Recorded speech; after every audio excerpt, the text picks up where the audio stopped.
Welcome back to your premier source for all the explosive daytime drama you crave. Today is a phenomenal day to dive deep into the treacherous, high-stakes waters of Port Charles. The alliances are shifting, the betrayals are mounting, and the tension is absolutely off the chart. Buckle up and brace yourselves, because we are getting straight into the action. The pen hovers in the air, suspended by a single, terrifying thread of hesitation. The ink is literally seconds away from bleeding into the pristine paper and signing away a billion-dollar legacy. The Metrocourt restaurant is buzzing with its usual elite, oblivious chatter. But at one specific corner table, the atmosphere is thick enough to cut with a diamond blade knife. Hudson Parker, the slick, smooth-talking corporate shark who has infiltrated the highest echelons of Port Charles society, sits across from Jocelyn Jack. He is inches away from the ultimate victim. He is aggressively pushing the transfer documents across the mahogany table. He is whispering the exact right lie. He is masterfully manipulating the vulnerable heiress. The Jasper Jacks Enterprises empire is teetering on the absolute edge of a hostile, devastating takeover, and the momentum is entirely in Hudson's corner. Hudson has played a brilliant, deeply sinister long game. He has used his effortless charm and razor-sharp banter to disarm Jocelyn at every single turn. He recognized her profound reluctance to take on the CEO mantle of her father's massive company. He saw a young woman distracted by her dangerous WSB career and overwhelmed by her mother's relentless meddling. Hudson weaponized that exhaustion.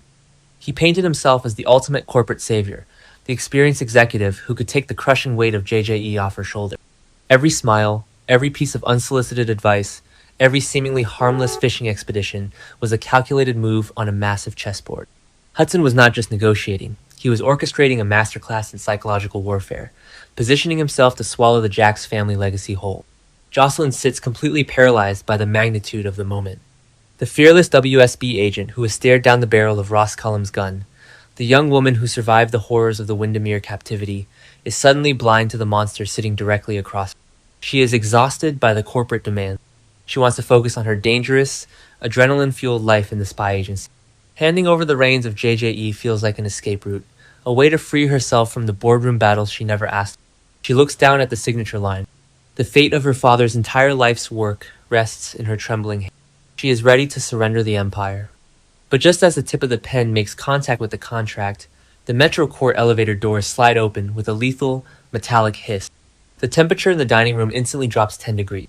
The ambient noise of clinking glasses and polite laughter evaporates into a suffocating, dead silence. A seismic shift in momentum hits the restaurant like a catastrophic hurricane. Jasper Jacks has officially returned to Port Charles, and he is not here for a polite family reunion. He is here for absolute, unadulterated war. Jax strides across the dining room floor with the terrifying, lethal precision of a man who knows exactly how to annihilate. There is no hesitation in his steps. There is no warm, paternal greeting for his daughter. His eyes are locked onto Hudson Parker with a cold, predatory fury that could freeze hell over. Jax does not say a word as he approaches the table. He simply reaches inside his tailored jacket, pulls out a thick, highly classified dossier, and slams it directly onto the JJE transfer document. The resounding smack echoes across the entire restaurant, shattering Hudson's carefully constructed illusion into a million jagged pieces. The impossible choice facing Jocelyn vanishes in a fraction of a second, replaced by pure, visceral shock. Jax looks Hudson dead in the eye and detonates the biggest, most explosive truth bomb of the season. Hudson Parker is a phantom. He is a ghost wrapped in an expensive suit. Jax's voice cuts through the tension like a whip as he exposes the devastating reality. Hudson is not a highly successful international business. He is not a wealthy venture capitalist looking to expand his portfolio. Hudson is a ruthless, highly dangerous international fraudster. The dossier spills open across the mahogany table, revealing a horrifying trail of criminal devastation. Jax exposes Hudson as a wanted fugitive, currently sitting at the very top of Interpol's most wanted list. The documents outline a massive global web of deceit: fake passports, offshore shell companies, stolen identities, and a history of catastrophic asset misappropriation spanning 3 different continents. Hudson's entire persona is a meticulously crafted lie designed to target vulnerable corporations and bleed them completely dry.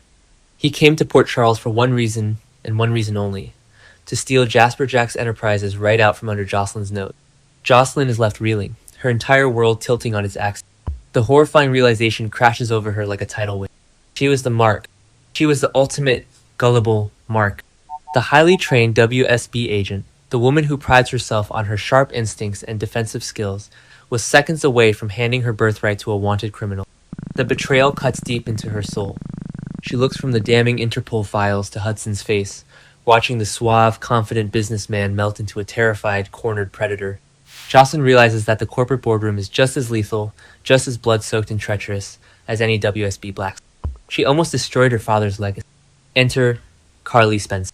Carly has been hovering on the periphery of this entire corporate disaster, desperately trying to manipulate Jocelyn's career path.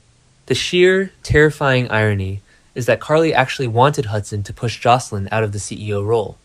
Carly wanted her daughter away from the WSB and safely behind a desk, and she inadvertently allowed a predator to orbit her child to make it happen. As Carly witnesses Jax's explosive revelation, the horrific reality of her own actions crashes down upon her. The guilt is a toxic acid in her stomach, instantly transforming into pure, unhinged maternal fury. Carly storms the table, her eyes blazing with lethal, uncontrollable rage. She realizes that her own desperate need to control Jocelyn almost cost her daughter her life's work. Carly's fury is absolute and terrifying. She lunges forward, ready to rip Hudson apart with her bare hands. How dare this international grifter target her child? How dare he slither into their lives, drink their champagne, and plot the total annihilation of their family's wealth? Carly and Jax, despite their decades of bitter feuds and broken hearts, are suddenly, fiercely united in this singular, explosive moment of parental protection. They form an impenetrable wall of rage around their daughter. But Hudson is a survivor, a slippery con artist who has escaped international authorities for years. He tries to spin the narrative. He attempts to gaslight Jocelyn one last time, his perfectly manicured hands trembling as he insists that Jax is the one manipulating the situation. Hudson's voice cracks as he tries to salvage the millions of dollars sitting on the table. He desperately reaches for the transfer documents, hoping for a miraculous escape. But Jax is already 10 steps ahead of the criminal. Jax does not just expose Hudson's identity, he castrates him financially in front of the entire Metro court. With a cold, calculated, and utterly triumphant smirk, Jax delivers the final, crushing kill shot. He announces, with chilling finality, that Hudson has absolutely nowhere to run. Jax has already utilized his vast, unparalleled international connections to strike at the very heart of Hudson's operation. Jax has systematically frozen every single one of Hudson's fake accounts. The hidden offshore funds? Gone. The untraceable shell company assets? Locked down tight. The illegal wire transfers? Blocked. Hudson is suddenly a penniless, powerless fugitive sitting in the middle of a restaurant, completely stripped of his wealth and his leverage. The physical transformation of Hudson Parker is staggering to witness. The suave, arrogant mask shatters completely, revealing the desperate, terrified rat underneath. He is cornered. There is no private jet waiting at the Port Charles airstrip. There is no secret escape route left to exploit. Jax has completely neutralized the threat with a single, devastating master. The predator has officially become the prey. Jasper Jax Enterprises is saved from the brink of absolute ruin, secured once again by the man who built it from the ground up. This cataclysmic confrontation does not just save a corporate empire. It sends massive, violent shockwaves through an entirely different, highly sensitive storyline. Hudson has been aggressively, relentlessly hunting for Delilah Wilson's baby. He has been circling Ava Jerome like a vulture. He has been a dark, looming threat over Harrison Chase and Brooklyn Quartermain's newly finalized adoption of baby. Hudson's twisted, secretive schemes regarding Delilah's child were gaining terrifying momentum, threatening to tear a family apart. But Jax's sudden return and Hudson's brutal public exposure completely shatter that dark agenda. Hudson is no longer the hunter looking for a lost child. He is a wanted fugitive, desperately trying to evade international prison. Interpol is closing in rapidly. The PCPD will be notified within minutes.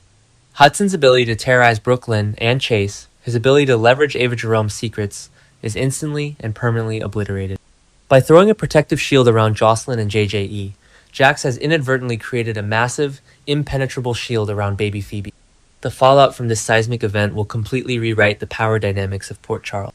Jocelyn is left to grapple with her shattered confidence, forced to reevaluate her instincts as both a corporate heiress and a WSB agent.